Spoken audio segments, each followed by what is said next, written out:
Bonjour Andrea, merci de nous avoir accordé cet entretien.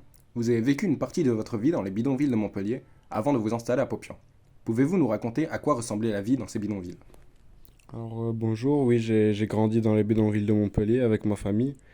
La vie était assez dure. L'hygiène, par exemple, c'était un vrai problème. On avait rarement de l'eau courante, les toilettes étaient pratiquement inexistantes. Les déchets s'entassaient devant les maisons, il y avait des maladies, surtout chez les enfants notamment. Et étant donné que vous êtes père de famille, pour l'éducation de vos enfants justement, comment faisiez-vous? Pour beaucoup d'enfants, c'était compliqué. Les écoles étaient loin, il y avait des préjugés envers nous surtout.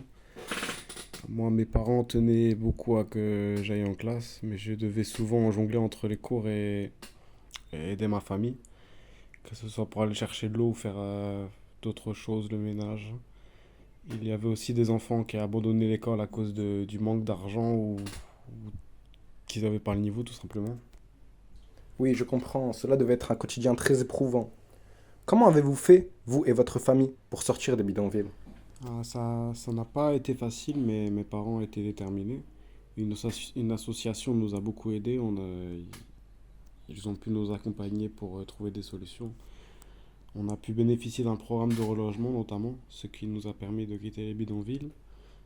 Mon père a réussi à trouver un petit emploi et petit à petit, on a pu économiser pour louer une maison. Donc ceci a dû être une véritable transformation. Comment votre vie a-t-elle changé depuis votre installation dans ce village qu'est Popian? Depuis que j'ai quitté mon bidonville de Montpellier, nous avons enfin une maison avec tout le nécessaire, le minimum, de l'eau, de l'électricité, un toit qui ne fuit pas. Je peux enfin me sentir tranquille dans ma maison sans avoir peur d'avoir des problèmes. On a on a aussi une meilleure stabilité ici. Les gens sont très accueillants. Je ressens vraiment une seconde chance dans ma vie depuis que j'habite à Popian. Et Andrea, pouvez-vous m'indiquer pourquoi votre famille a-t-elle décidé de quitter la Roumanie? Ma famille a décidé de quitter la Roumanie en 2003. On est venu s'installer en France tout simplement pour fuir la pauvreté et on voulait trouver meilleur en fait finalement.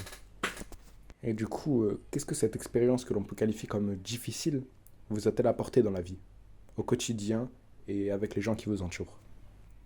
Ça m'a appris la résilience et l'importance de la solidarité et la vie en communauté. Si aujourd'hui je m'en suis sorti, c'est grâce à mes parents, aux associations et à ceux qui nous ont tendu la main quand on était dans le besoin. C'est pourquoi je veux à mon tour aider ceux qui vivent encore cette réalité car je pense qu'on ne peut pas on peut s'en sortir, mais pas seul. En tout cas, merci beaucoup Andrea pour ce témoignage que je peux qualifier de très inspirant.